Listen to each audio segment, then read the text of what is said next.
The air was heavy with summer heat, the kind that clung to your skin even after the sun had long since dipped below the horizon. My best friend, Emily, had invited me to stay the weekend at her family's house, a sprawling two-story home tucked into a quiet suburban neighborhood.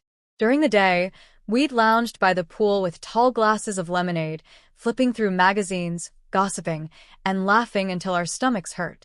It had been exactly the kind of carefree summer escape I needed. By the time midnight rolled around, Emily was already asleep, curled up in her air-conditioned bedroom with the soft hum of her fan filling the silence. I should have been sleeping too, but I wasn't tired. Instead, I found myself restless, staring out the window at the shimmering reflection of the moon on the water below. The pool sparkled, silver and inviting, the surface barely disturbed by the occasional ripple of the night breeze. Something about it called to me. It felt almost reckless, the idea of sneaking outside for a midnight swim. But that was part of the thrill. The house was still, the neighborhood quiet, and the world seemed to be holding its breath. I slipped out of bed, moving carefully so as not to wake Emily, and padded down the hallway.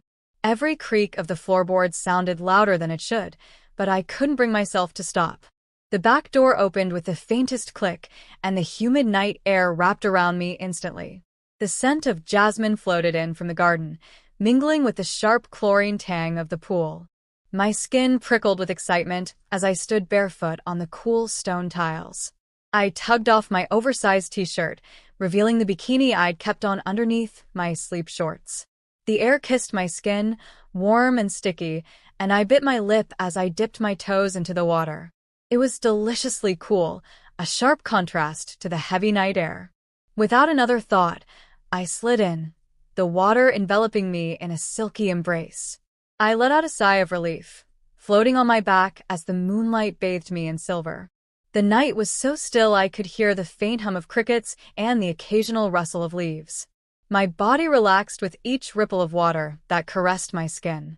I closed my eyes, letting the cool water glide across me, savoring the feeling of being free, unobserved, and just a little daring. It felt intoxicating. I swam a few lazy laps, my body moving smoothly through the water, the silence broken only by the gentle splashing I made. Every stroke of my arms and kick of my legs seemed louder in the midnight quiet, and I couldn't help but feel deliciously exposed, even though no one was around. At least, I thought no one was. For a while, I just floated, staring up at the moon and stars, imagining myself in some secret world. My mind wandered, the thrill of doing something forbidden tingling through me. I was at ease, lost in the stillness, until the faint sound of footsteps broke through the night.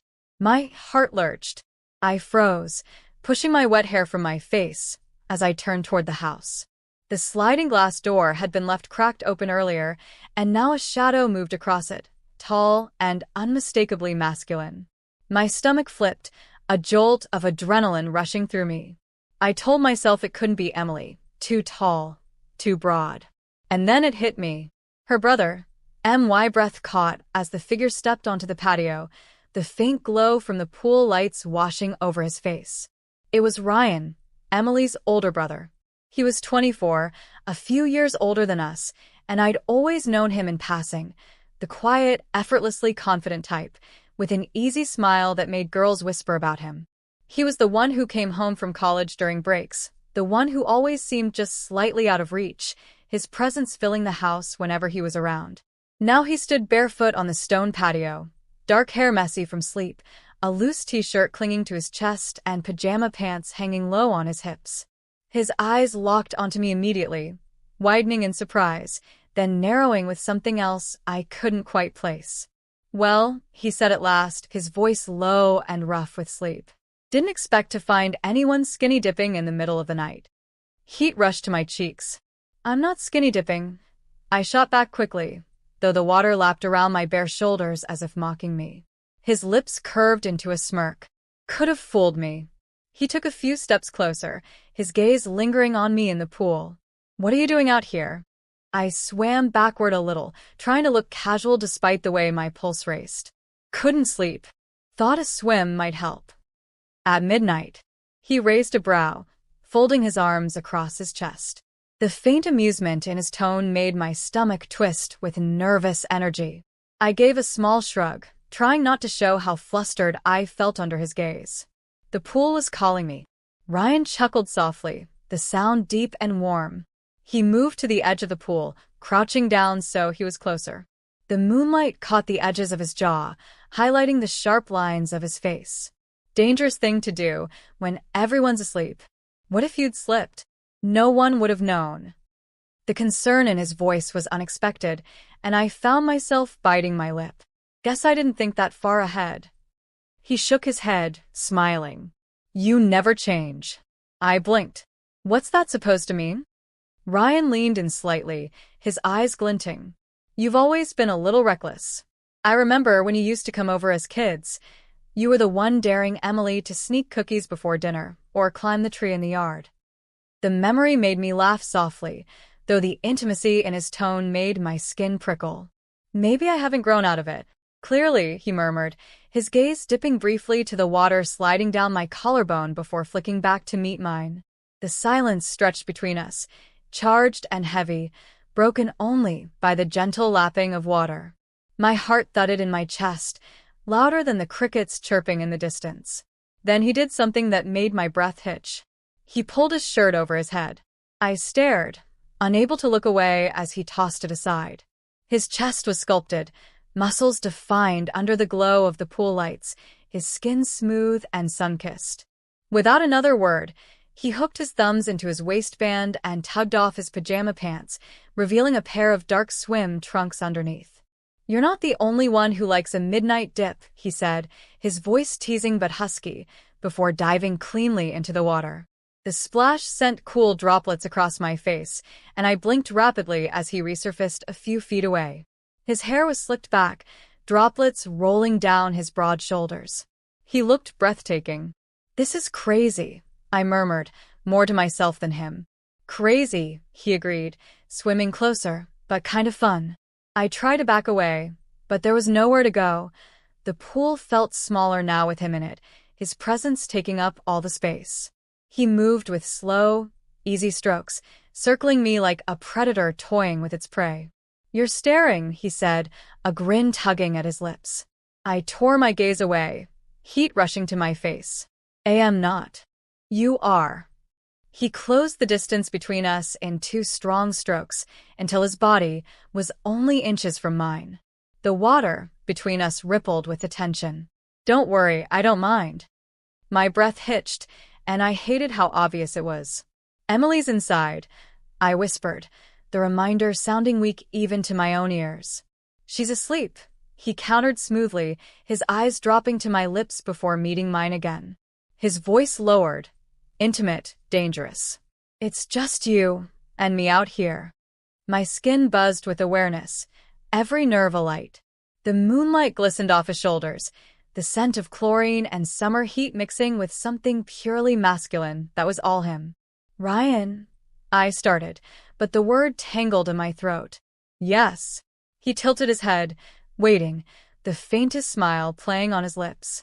I swallowed hard, the air between us thick with something neither of us wanted to name. His nearness was intoxicating, every movement of the water brushing his skin against mine. It was wrong. It was reckless. And yet, my body leaned toward him anyway, the space between us dissolved.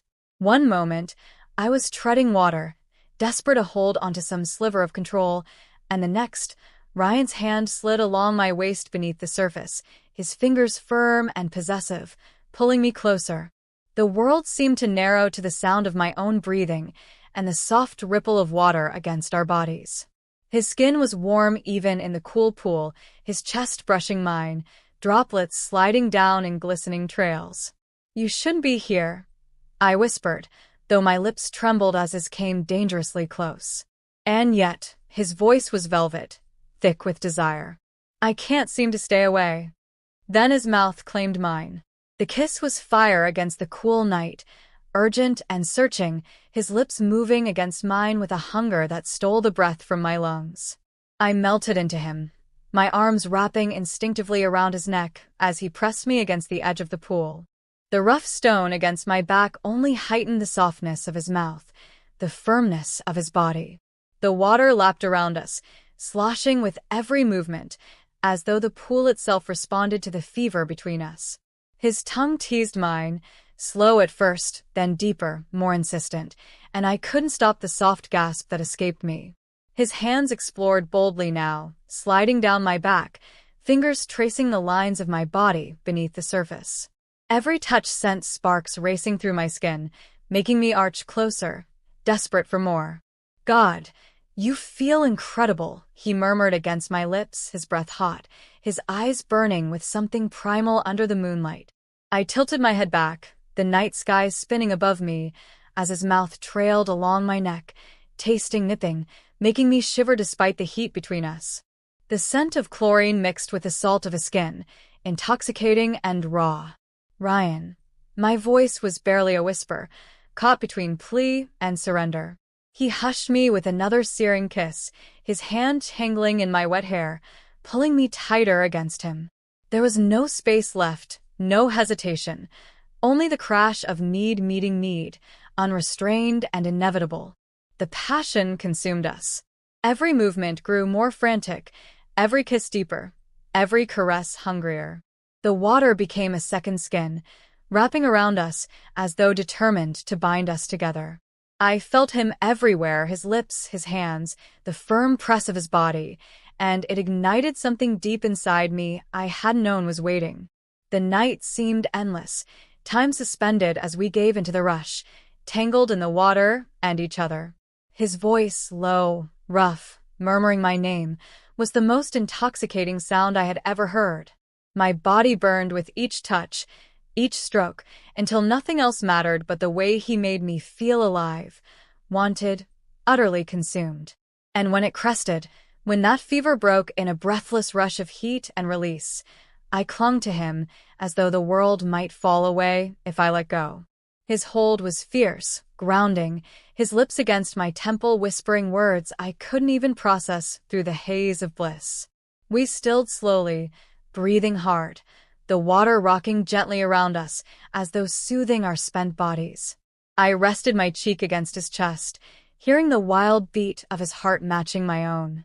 The moonlight bathed us in silver, turning the whole scene into something unreal, dreamlike. For a long while we said nothing. We didn't need to. His hand stroked my back lazily, fingers drawing patterns that made me shiver even now, in the aftermath. Finally, he whispered, "I never should have kissed you." I lifted my head, meeting his eyes. They were softer now, vulnerable in a way I hadn't seen before. "Do you regret it?" A small smile curved his lips. "Not for a second." I sighed, laying my head back against him, letting the quiet night settle around us. The pool lights glimmered, the crickets sang, and for once, the world felt perfectly still. I hadn't planned any of this. It had started with a restless urge to dip into the pool, to do something reckless under the moonlight. But now, lying in Ryan's arms, the warmth of his skin anchoring me in the cool water, I realized it had turned into something far more than I'd ever imagined. One midnight swim had changed everything. And as I drifted against him, his lips brushing the top of my head, I knew I'd never forget the night when Emily's brother joined me in the pool and things got way too hot.